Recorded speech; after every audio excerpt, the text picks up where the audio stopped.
Meu irmão, isso aqui não é uma animação, não é uma motivação. Isso é real. É isso, seu Jorge, isso é real. O nosso Pai fala. E eu vou contextualizar o que Ele está falando. E a adoração fica aí comigo, por favor. Nós estamos no mês de setembro. Dia 22 de setembro. Não é isso? Amanhã inicia-se a primavera. Uma nova estação.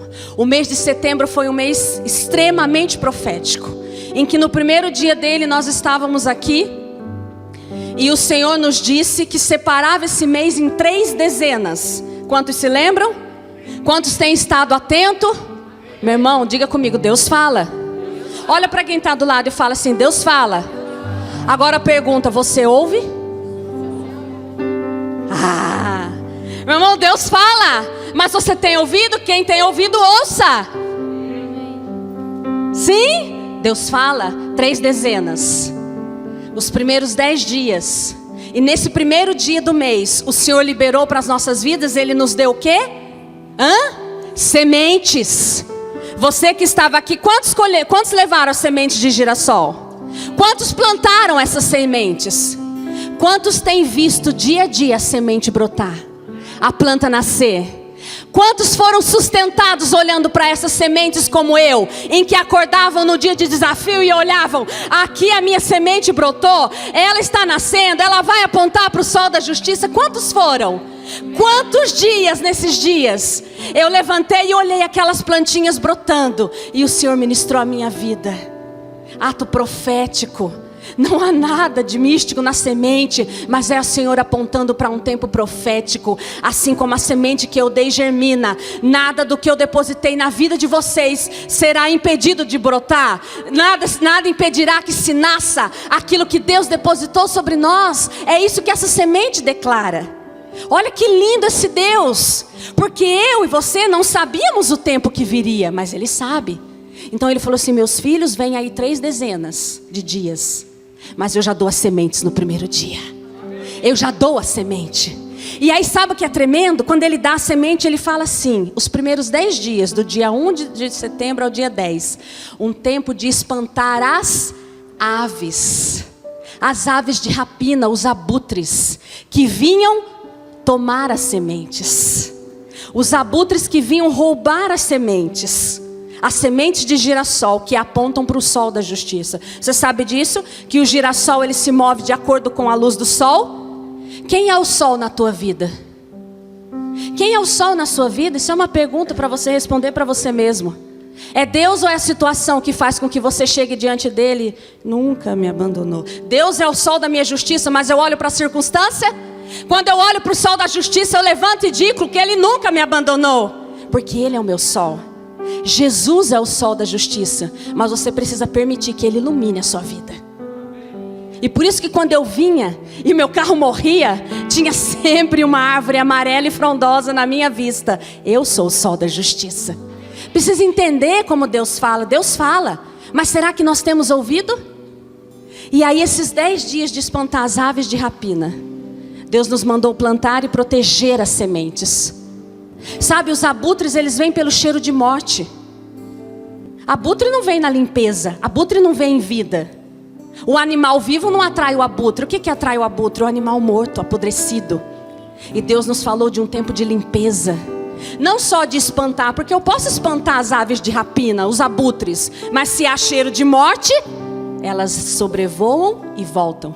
Bom dia para você que me assiste da TV Rica, de todo mundo, perdão, pastor Eliane, é que o clima é de celebração, a atmosfera é de celebração, e eu quero te convidar a celebrar. Inicia-se agora esse tempo de celebração, e à noite, muito mais. Quantos estarão aqui à noite? Muito mais do que o Senhor tem a falar e a derramar. Arine, pessoal da Argentina, um beijo, e todos que nos assistem, e vamos continuar aqui. Meu espírito está agitado, como alguém que espera algo novo. Algo novo, eu queria gerar essa expectativa em você. O profeta Paulo Ricardo, meu amigo, ele sempre diz que com os filhos dele, ele e a esposa dele são os meus amigos. Eles falam que os filhos, temos algo para vocês. E eles ficam com a mãozinha assim, né, Paulo? Eu tô com essa sensação no meu espírito. Deus, tem algo novo que já foi depositado. Tem algo novo e que nada rouba. Nada pode roubar. semente. Tudo vem dele na sua vida. Não olhe para a circunstância que você vive. Nada vai roubar. Amém. E passamos 10 dias protegendo essas sementes, limpando aquilo que precisava sair de nós de podre, de sujo, para que as aves de rapinas não retornassem. Fizemos essa limpeza. E aí Deus deu os seguintes dias proféticos, mais 10. Terminou dia 10. Um novo tempo profético e Deus nos fala de novo. Agora resistam à pressão. E eu olhava para a plantinha. E quem plantou as plantinhas foi a minha filha do meio, a Júlia.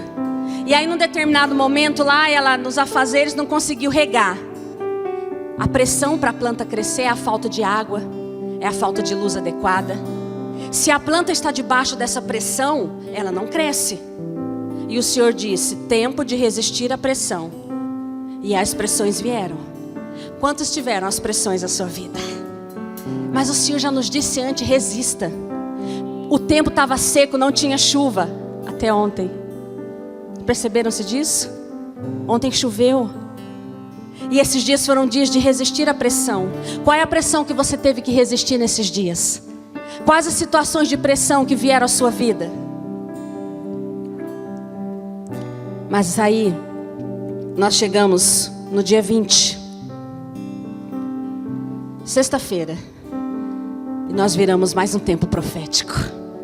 E nós estamos debaixo de um novo tempo. E o Senhor nos deu uma palavra. Você quer saber qual é a palavra desses dias? Do dia 21 ao dia 30 de setembro. Você quer saber? Só no final, presta atenção. É para gerar essa expectativa, porque é tremenda essa palavra. Vocês espantaram os abutres, vocês resistiram à pressão, vocês permaneceram e agora? Daqui a pouco. Sabe por quê? Porque antes, quando o Senhor construiu essa palavra no meu espírito, Ele me perguntava assim: vocês querem saber o novo tempo? Ai gente, não, eles não querem, Senhor, só eu quero. Vocês querem saber o novo tempo? Sim, mas o Senhor me perguntava assim, daqui a pouco: como vocês saem do tempo de pressão? Nós estamos num tempo novo. Um tempo profético foi estabelecido. Mas o Senhor perguntava: como vocês saem do tempo de pressão? O que a pressão causou?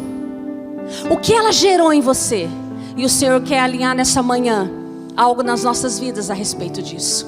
Porque talvez você, assim como eu e muitos de nós, venha de um tempo de extrema resistência às pressões. Então é preciso que nós sejamos alinhados em algumas coisas para poder desfrutar desse tempo profético que o Senhor tem. E sabe, o Senhor falava assim, que como nós resistimos à pressão define o nosso estado após a pressão. Como a maneira pela qual eu e você resistimos à pressão, o modo como nós resistimos à pressão define o seu estado após a pressão. Sabe, é como aquela pessoa que se predispõe a toda segunda-feira fazer uma dieta, né? Amanhã é dia de novo. Amém, Senhor? Essa pressão tá muito forte, essa pressão. Mas aí a gente chega nela. Só que a forma como você conduz a sua semana vai dizer como você saiu ou não daquele período, não é assim? É mais ou menos isso que o Senhor está dizendo. Vocês resistiram à pressão. Mas como? Comendo escondido? Tomando aquele refrigerante que não era para tomar? Falo de coisas naturais, mas nós trazemos ao nosso estado, a nossa identidade. Como você sai desse tempo de pressão? E aí o Senhor quer nos levar à história de Neemias. Neemias foi um homem que resistiu à pressão. Na história de Neemias, ele sofreu inúmeras pressões e o Senhor quer pontuar alguma delas. Mas eu quero que você guarde água no seu espírito. Neemias resistiu à pressão com lealdade e compromisso. Ao final do período de pressão, em cada uma delas, no decorrer delas e ao final delas, Jeremias, em sua identidade, fluía lealdade e compromisso. No final da pressão, o que flui da sua vida? O que flui do seu interior? O que flui dos seus pensamentos, das suas palavras e das suas atitudes? Neemias era um copeiro do rei. Neemias estava fora de Jerusalém, estava tudo tranquilo, ele estava bem. Ele era copeiro do rei, ele estava servindo ao rei. E ele ouve falar do seu povo em Jerusalém.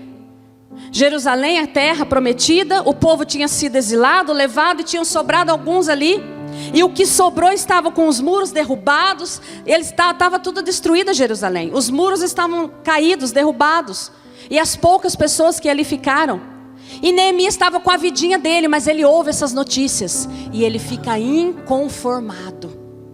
E aí do inconformismo de Neemias, ele pede ao rei que o envie para reconstruir os muros da cidade de Jerusalém. E aí o Senhor já começa a falar algo conosco. Irmãos, nós estamos no novo tempo. Isso é inegável, porque é a palavra do Senhor. Mas Neemias, ele ficou inconformado, não era porque as contas não estavam pagas. Não era porque a casa dele não tinha sido comprada. Não é porque a igreja dele não cresceu em números. Não é porque o salário dele não aumentou. E Neemias ficou inconformado, porque ele viu um propósito maior do que a sua própria vida.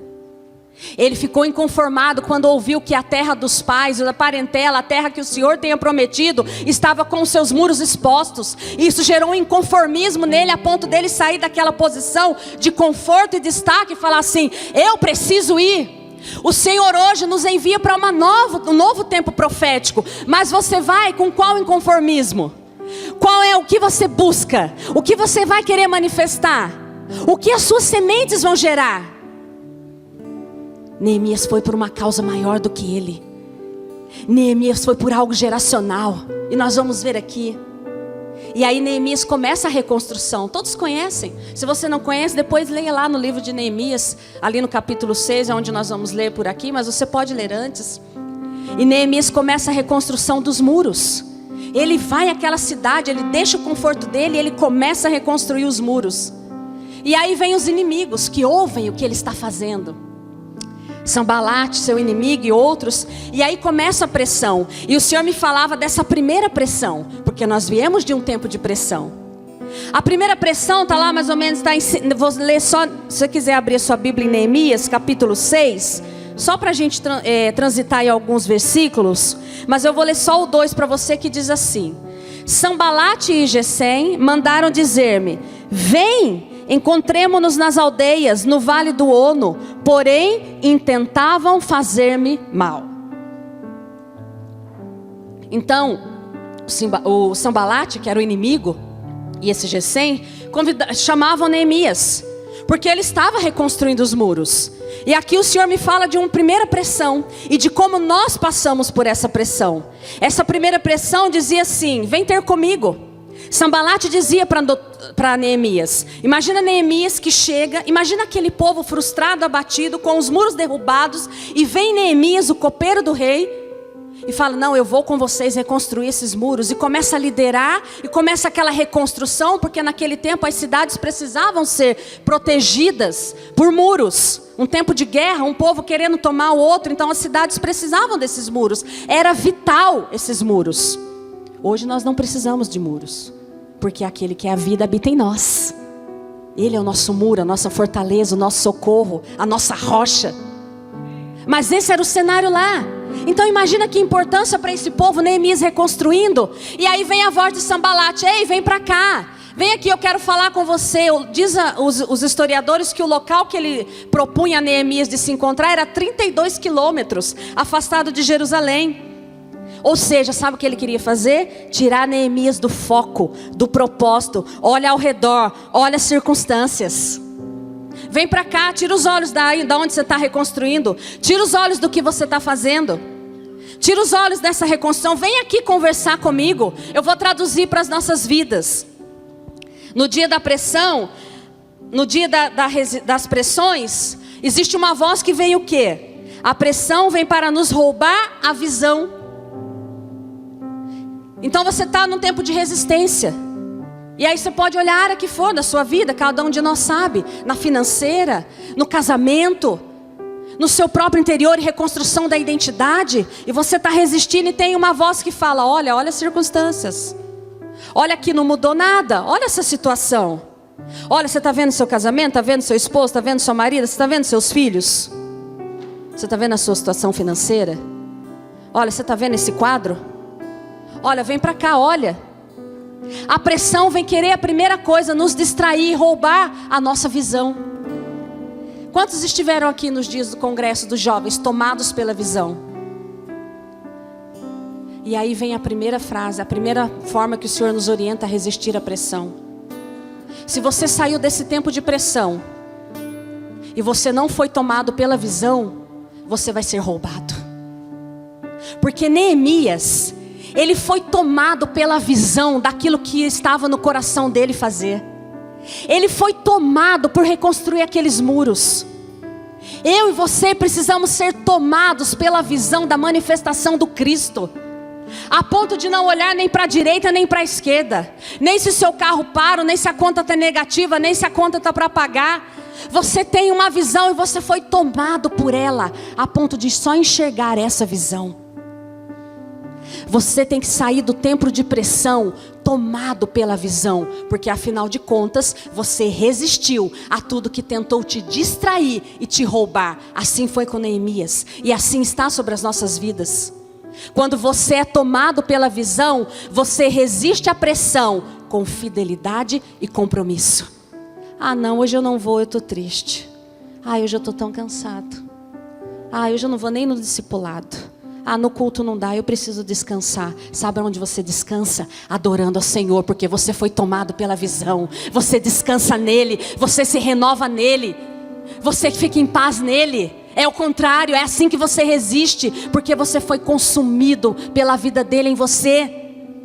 Quando você é tomado pela visão, você resiste à pressão com fidelidade e compromisso. Você não negocia, você não perde o foco. Você tem uma visão.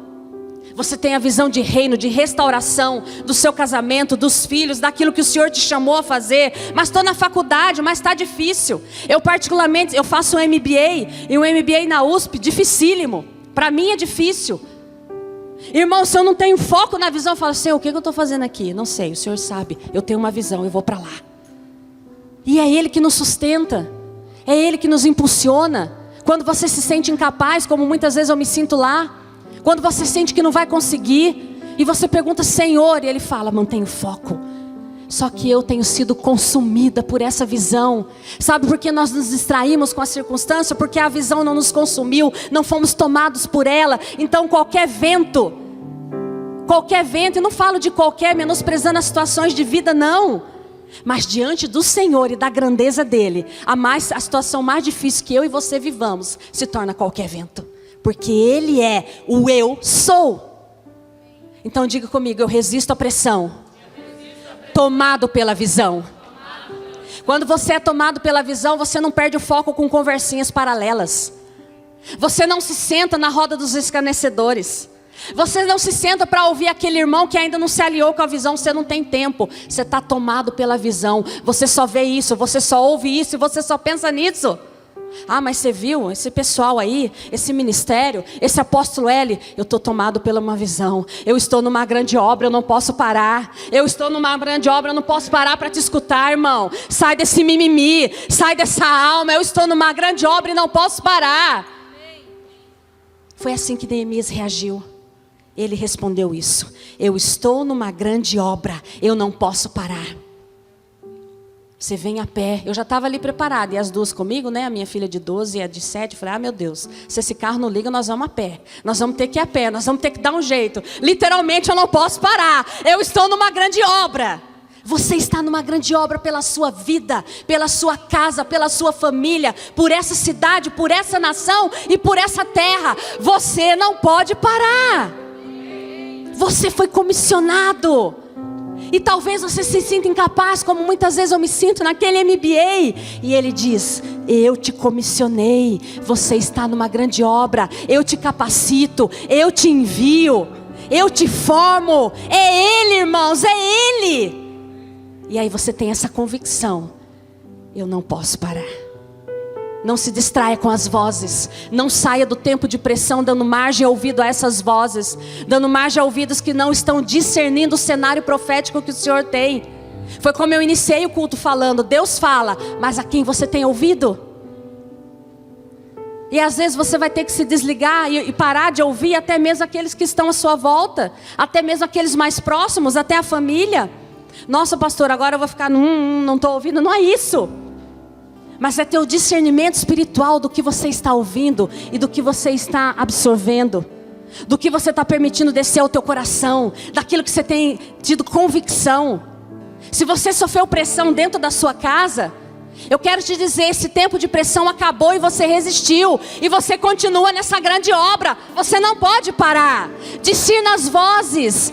Discirna quem tem falado a sua vida. Discirna se essa pessoa tem visão do tempo profético que Deus está fazendo. E talvez você não tenha. Mas nessa manhã o Senhor abre a sua visão. Para que você veja a grande obra em que você está. E que não pode parar. Sabe a segunda pressão? Sanbalate manda uma carta aberta. Porque essa pressão das vozes de Sanbalate tentando chamar Neemias foram 4. Não deu certo. Diz comigo assim: lealdade e compromisso. Você resiste à pressão com lealdade e compromisso. Qual é o compromisso que você tem hoje? Neemias não negociou e ele resistiu até o fim. Eu tenho um compromisso. Eu tenho um compromisso com esse povo. E olha que legal. Ninguém pediu para ele ir lá. Isso me lembra daquele homem que morreu na cruz e falou assim: ninguém toma minha vida, eu a dou. Jesus. Ninguém chamou Neemias. Ninguém pediu. Às vezes a gente fica assim: nossa, não me chamaram para nada. Naquela igreja não me chamam. Naquela igreja é só fulano, é só cicrano. Ei, se apresente.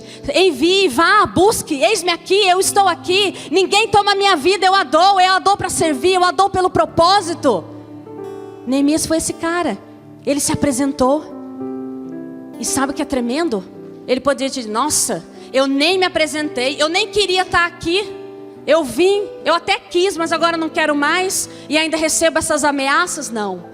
Ele firmou um compromisso em lealdade com aquele povo. Com Deus e com aquele povo.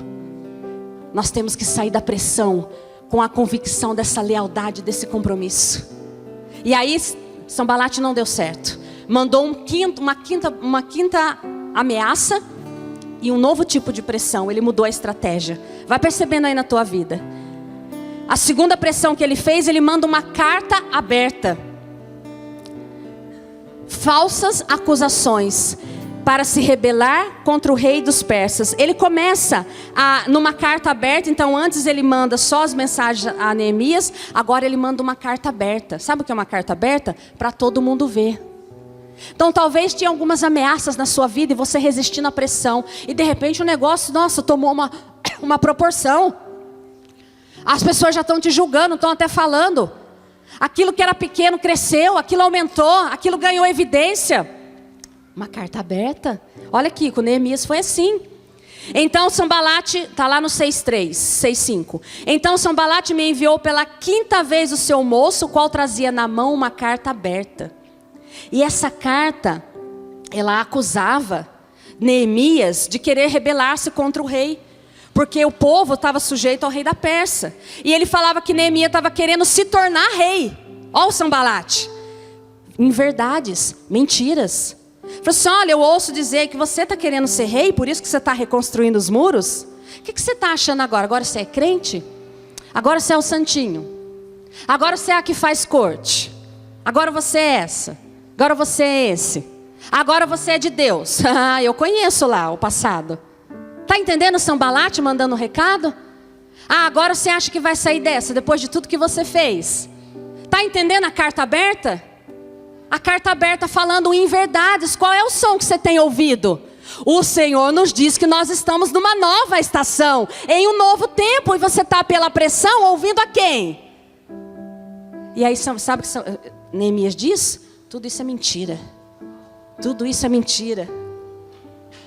Tudo isso é mentira. E aí no 6:9 ele diz assim: porque todos eles procuravam atemorizar-nos, dizendo: as suas mãos largarão a obra, e não se efetuará. Agora pois, ó Deus, fortalece as minhas mãos. Neemias mais uma vez resistiu, com compromisso e lealdade. Eles queriam declarar que ele seria enfraquecido. E ele diz a Deus: fortalece as minhas mãos.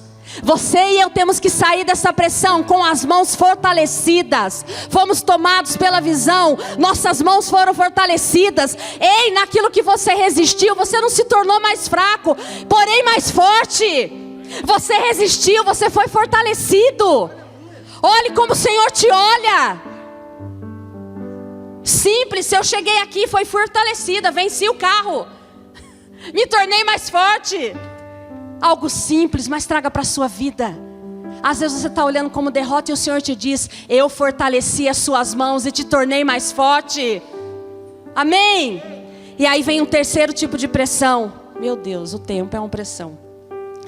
Aí Sanbalate fala assim, envia lá um do meio do povo e fala para ele se esconder no templo. Fala: olha, rei, entendeu? Não veio mais um inimigo de fora, veio um do meio do povo. E fala assim: Neemias, a coisa está feia lá fora, é melhor a gente se esconder no templo. Não é assim? E nessa hora, como Neemias era leal e tinha compromisso, o templo não era um local que Neemias pudesse entrar. Pela lei de Moisés, o templo é para os sacerdotes entrarem. Neemias não podia adentrar lá, ele ele seria contra a lei de Moisés. E nessa hora ele desvenda esse inimigo que queria fazê-lo contrariar essa lei do Senhor. Ele tinha um coração leal e compromissado. Esconde no templo, contraria a Deus, seja desleal, seja infiel. Então você resistiu à pressão: estou numa grande obra, não posso parar. Senhor, fortalece as minhas mãos. Aí vem a última pressão aí em cima de Neemias. E talvez essa tenha vindo sobre você nesses dias.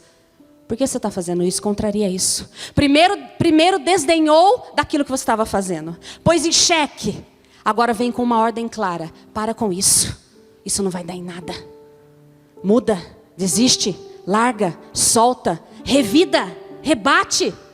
São verbos.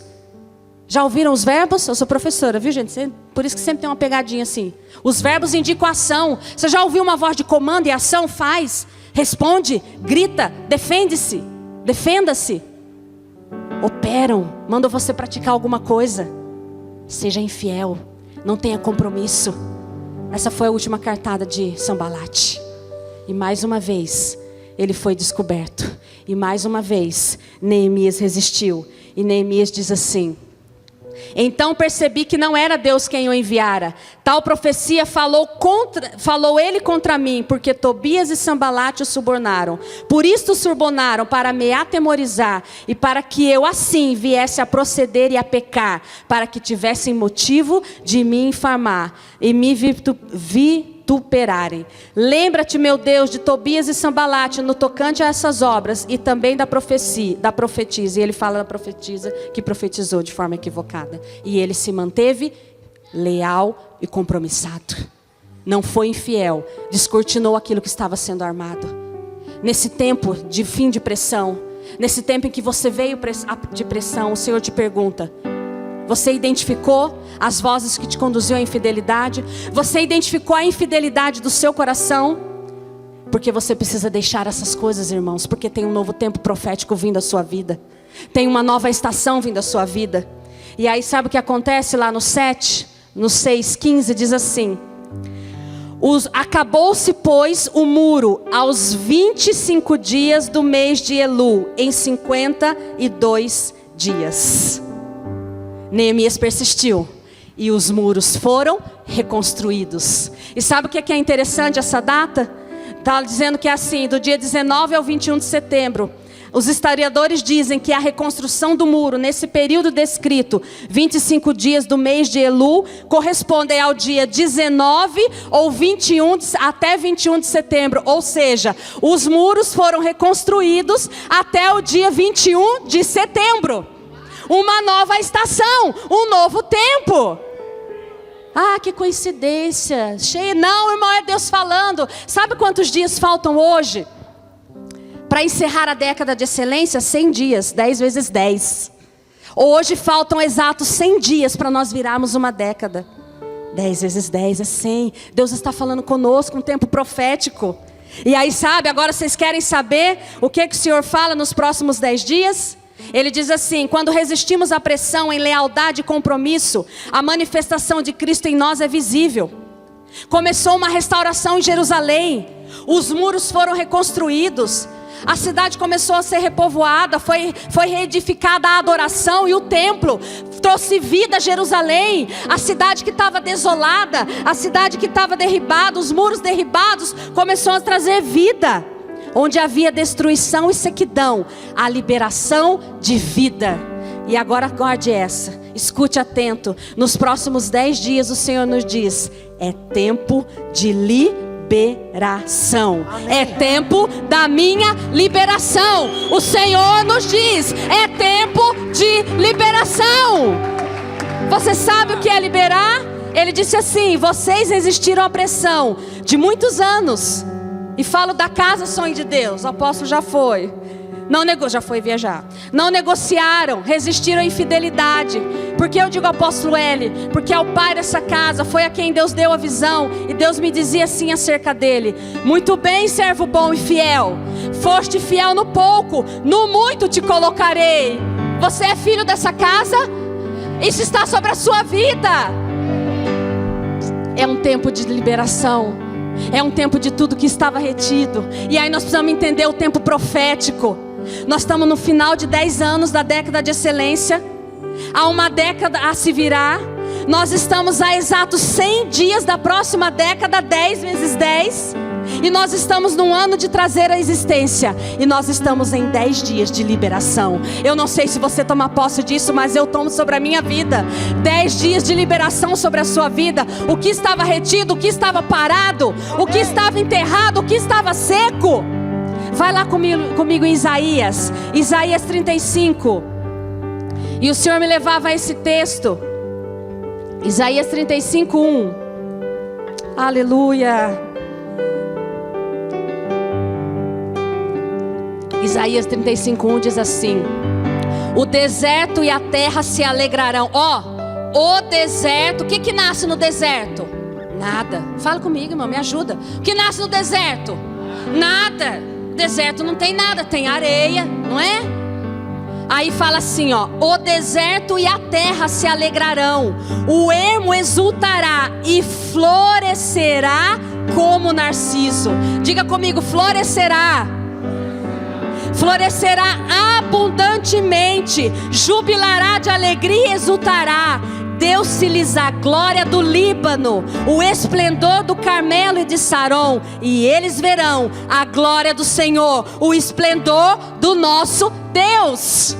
E o Senhor me trazia essa palavra: o deserto floresce. Porque eu não sei se você sabe, eu não sabia, mas há um fenômeno que está ocorrendo no deserto do Atacama, na Califórnia.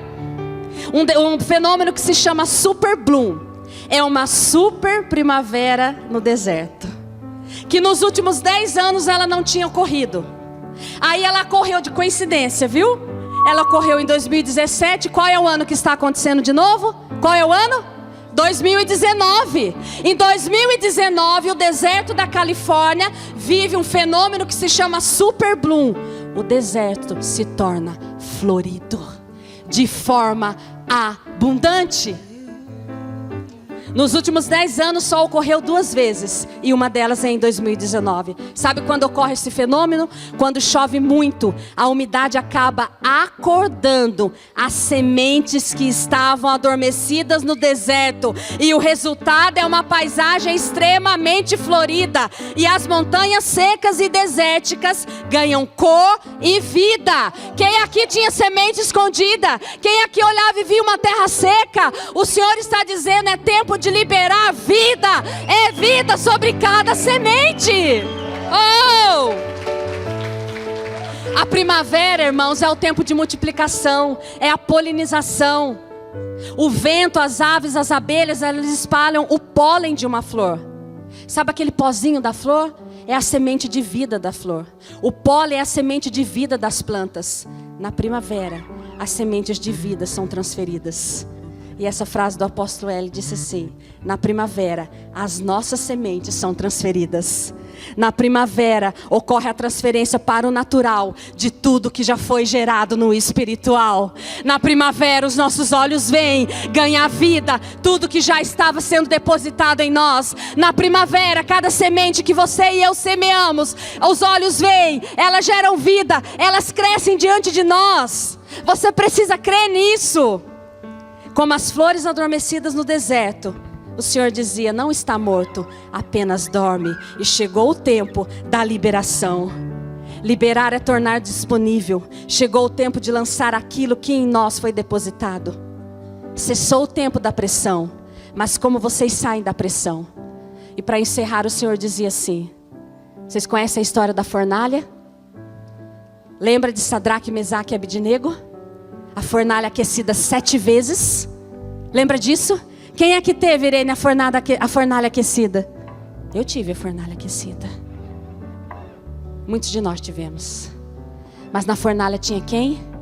Tinha um quarto homem. Na fornalha tinha um quarto homem. E quando o rei Nabucodonosor olha e fala assim: peraí, mas não foram 3 que nós colocamos lá dentro? Mas tem um quarto homem lá dentro. E ele manda que Sadraque, Mesaque e Abidnego saiam. Quando sai, vai lá comigo. Vai lá comigo em Daniel, no livro de Daniel. Daniel 3, 28 e 29. Falou Nabucodonosor e disse: bendito seja... Antes, no 27. 27 é...